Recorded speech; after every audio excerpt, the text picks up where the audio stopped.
Hello friends, very very good morning. Welcome to study Niketan. Study Niketan में आज हम करेंगे 24 मई 2020 के बेस्ट करंट अफेयर। तो आप पूरा वीडियो ध्यान से देखिए। चूँकि आज संडे है तो आप रिवीजन भी कर सकते हैं। साप्ताहिक करंट अफेयर के जो सीरीज आती है तो आप प्लेलिस्ट में जा करके उन वीडियो को अवश्य देखें।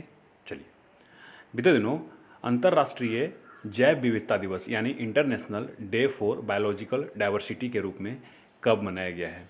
तो ये हर साल 22 मई को मनाया जाता है जी, ठीक है ना। International day for biological diversity. इस वर्ष का थीम है our solution are in nature, ठीक है, our solution are in nature. संयुक्त राष्ट्र द्वारा हर साल 22 मई को कुछ मानवीय गतिविधियों के कारण जैविक विविधता में आने वाली महत्वपूर्ण कमी के विषय के बारे में जागरूकता बढ़ाने के लिए अंतर्राष्ट्रीय जैव विविधता दिवस मनाया जाता है, बायोलॉजिकल डाइवर्सिटी, ठीक है। तो आप इसको याद रखेंगे और थीम तो बहुत इंपॉर्टेंट है जी। आगे बढ़ेंगे।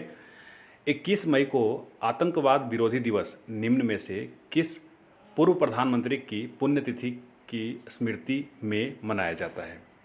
तो ये राजीव गांधी जी हैं, ठीक है, जिनका 21 मई 1991 को राजीव गांधी की पुण्यतिथि के स्मृति में मनाया जाता है जी, जिनकी तमिलनाडु में आतंकवादी समूह तमिल टाइगर्स इल्म, जिसको लिट्टे बोलते हैं आप लोग, द्वारा एक हमले में मृत्यु कर दी गई थी।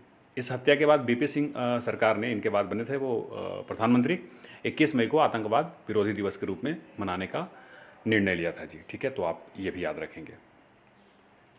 बीते दिनों चीन की सरकार ने किस देश के निर्यात पर 80% का टैरिफ लगा दिया है? बहुत ज़्यादा है ये। इन्होंने लगा दिया है जी ऑस्ट्रेलिया के ऊपर, ठीक है ना। ऑस्ट्रेलिया ने जो कोविड-19 के लिए निष्पक्ष जांच का मांग जो करवाया था, तो उन्हीं का ये खामियाजा भुगत रहे हैं। चाइना के बारे में जानेंगे। कैपिटल बीजिंग है, लेकिन लार्जेस्ट सिटी यहाँ के सांघाई है जी। शी जिनपिंग यहाँ के प्रेसिडेंट हैं। करेंसी रेनमिनबी चलता है। ऑफिशियल लैंग्वेज चाइनीज ही है। आप फिगर में देख रहे होंगे। आप एक काम कीजिए, चाइना के बॉर्डर से कितने देश बॉर्डर टच करते हैं, एक बार कमेंट बॉक्स में लिख डालिए सबको। अब ऑस्ट्रेलिया के बारे में भी जान जाते हैं। कैनबरा इसकी कैपिटल है। लार्जेस्ट सिटी लेकिन सिडनी है। यहाँ की नेशनल लैंग्वेज इंग्लिश है जी। प्राइम मिनिस्टर स्कॉट मॉरिसन है और करेंसी यहाँ ऑस्ट्रेलियाई डॉलर चलती है। लेजिस्लेचर क्या है? पार्लियामेंट है। अपर हाउस को यहाँ सीनेट और लोअर हाउस को हाउस ऑफ रिप्रेजेंटेटिव बोलते हैं। बीते दिनों कोविड-19 का टिकट बनाने के लिए भारत बायोटेक और किस देश के फिलाडेल्फिया स्थित थॉमस जेफरसन विश्वविद्यालय के बीच समझौता हुआ है? तो ये विश्वविद्यालय अमेरिका के है जी, ठीक है ना। इस टीके का विकास जेफरन कंपनी ने किया है। इस टीके को वर्तमान में निष्क्रिय हो चुके रेबीज के टीके का इस्तेमाल कर विकसित किया है। रेबीज बिल्कुल सही समझ रहे हैं आप, कुत्ते काटने से जो होता है। यह कोरोना वायरस प्रोटीन के वाहक के रूप में काम करेगा। चलिए, अब ऑस्ट्रेलिया के बारे में, माफ़ कीजिएगा, अमेरिका के बारे में भी जान जाते हैं। कैपिटल वाशिंगटन डीसी है, लेकिन लार्जेस्ट सिटी यहाँ का न्यूयॉर्क है जी। प्रेसिडेंट डोनाल्ड ट्रंप और वाइस प्रेसिडेंट माइक पेंस, याद रखिएगा, क्वेश्चन पूछा जा सकता है। लेजिस्लेचर को कांग्रेस कहते हैं, अपने यहाँ संसद, वहाँ कांग्रेस। अपर हाउस को सीनेट और house of representative lower house को।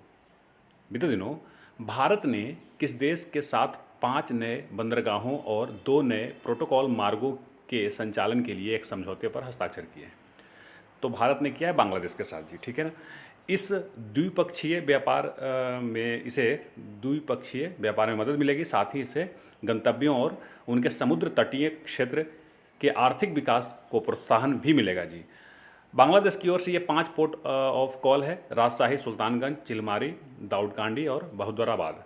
जबकि भारत की ओर से है जी धुलियान, माइया, कोलाघाट, सोनमुरा और जोगीघोपा। अब बांग्लादेश के बारे में बता देता हूँ मैं आपको। ढाका राजधानी है, बांग्ला राजभाषा यहाँ के, मुद्रा टका चलता है। जातीय संसद यहाँ के संसद का नाम है जी। और प्रधानमंत्री शेख हसीना है। राष्ट्रपति अब्दुल हामिद हैं जी। 26 मार्च 1971 को इसको आज़ादी मिली थी पाकिस्तान से। और अमार सुनार बंगला यहाँ का राष्ट्रगान है, जो रविन्द्रनाथ टैगोर ने लिखा है। बीते दिनों किसने एयरटेल अफ्रीका के साथ कोविड-19 से प्रभावित हुए बच्चों और परिवारों की सहायता के लिए भागीदारी की है? तो ये भागीदारी एयरटेल अफ्रीका के साथ यूनिसेफ ने किया है जी, ठीक है। यूनिसेफ के बारे में बताता चलता हूँ मैं आपको, उसके बाद डिटेल करेंगे हम। United nation international children emergency fund इसका पूरा नाम है और फॉर्मेशन 11 दिसंबर 1946 को हुआ था, आपने बताया था। हेडक्वार्टर न्यूयॉर्क में है जी और इसका हेनरिटा एच फोरा इसके हेड हैं। पेरेंट ऑर्गेनाइजेशन कौन है?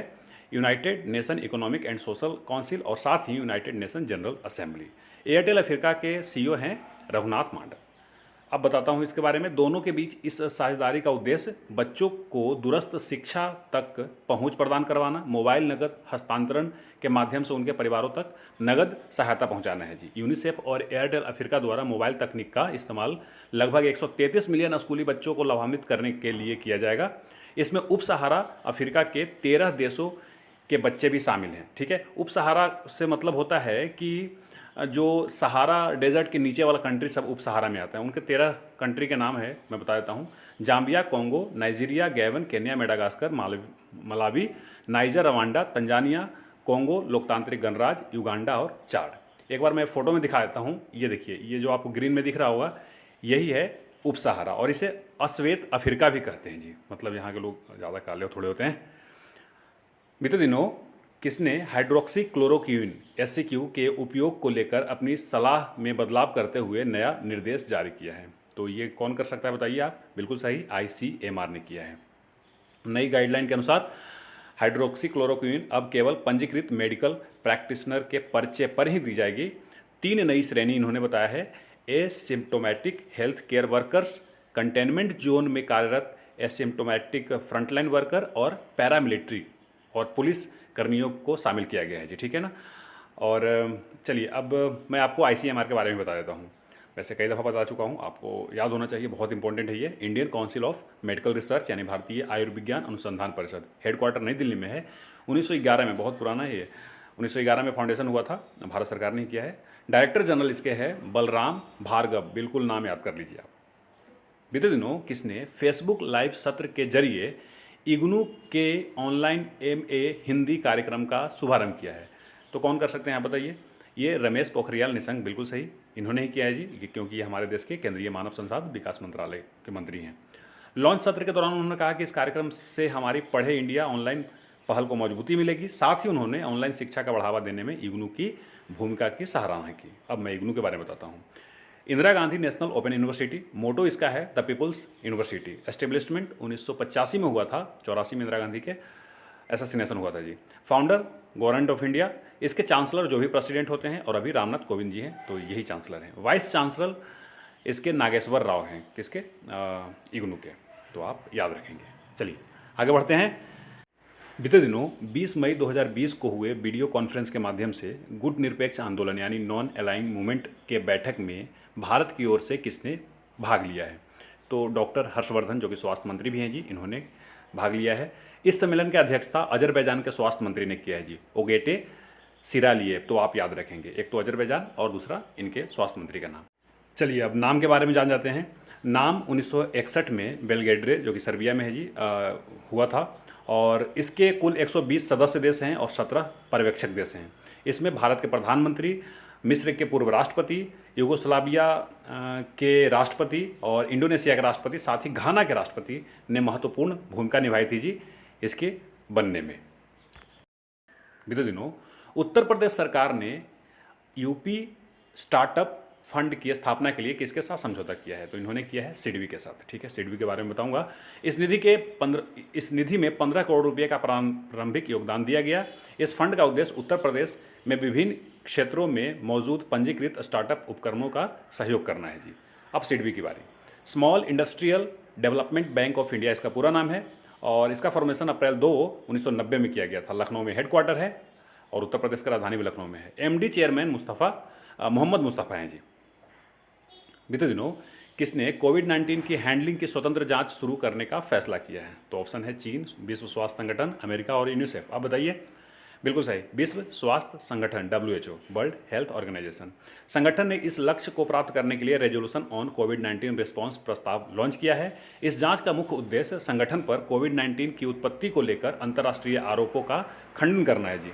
यह प्रस्ताव वीडियो कॉन्फ्रेंस के माध्यम से आयोजित किए गए 73वें विश्व स्वास्थ्य सभा में भारत की तरफ से भारत को प्रतिनिधित्व किया डॉक्टर हर्षवर्धन ने, और चूंकि अब तो उनको अध्यक्षता भी मिल गई है जी। इससे पहले जापान के पास ये अध्यक्षता थी, ठीक है, WHO का। बीते दिनों किस प्रसिद्ध लेखक के 86वें जन्मदिन के अवसर पर उनकी नई किताब hop on my adventure on boats, train and planes के ई-बुक संस्करण का विमोचन किया गया है? तो इनको पहचानिए आप। बिल्कुल सही, रस्किन बॉन्ड है ये, ठीक है ना। इनका जन्म 19 मई 1934 को हुआ था कसौली में। कसौली कहाँ है जी? हिमाचल प्रदेश में, ठीक है। पुरस्कार इनको पद्मश्री और पद्म भूषण मिल चुका है। इनके एक किताब था सुसानाज सेवन हस्बैंड पर एक फिल्म बन चुकी है जी, सात खून माफ, प्रियंका चोपड़ा के, आपने शायद देखा होगा, ठीक है। चलिए अब जवाब लेते हैं सवाल 395 के। बीते दिनों भारतीय रेलवे ने कितने हॉर्स पावर के अपने पहले इलेक्ट्रिक लोकोमोटिव बैग 12 का परिचालन शुरू कर दिया है? तो मैंने कहा था कि आप डिटेल से इसको पढ़ लीजिए, आने वाले एग्जाम में बहुत पूछा जा सकता है। ये 12,000 हॉर्स पावर का किया है जी। एक तो ये बहुत ज़्यादा पावरफुल भी है और इतना अब तक हमने इंडिया में किया नहीं था। अब आगे बढ़ेंगे और आज का सवाल लीजिए, सवाल 396। बीते दिनों किस राज्य सरकार ने राज्य में फसल उत्पादन को प्रोत्साहित करने के लिए राजीव गांधी किसान न्याय योजना शुरू करने का फैसला किया है? तो आप इसका आंसर कीजिए और मुझे दीजिए इजाज़त। नमस्कार।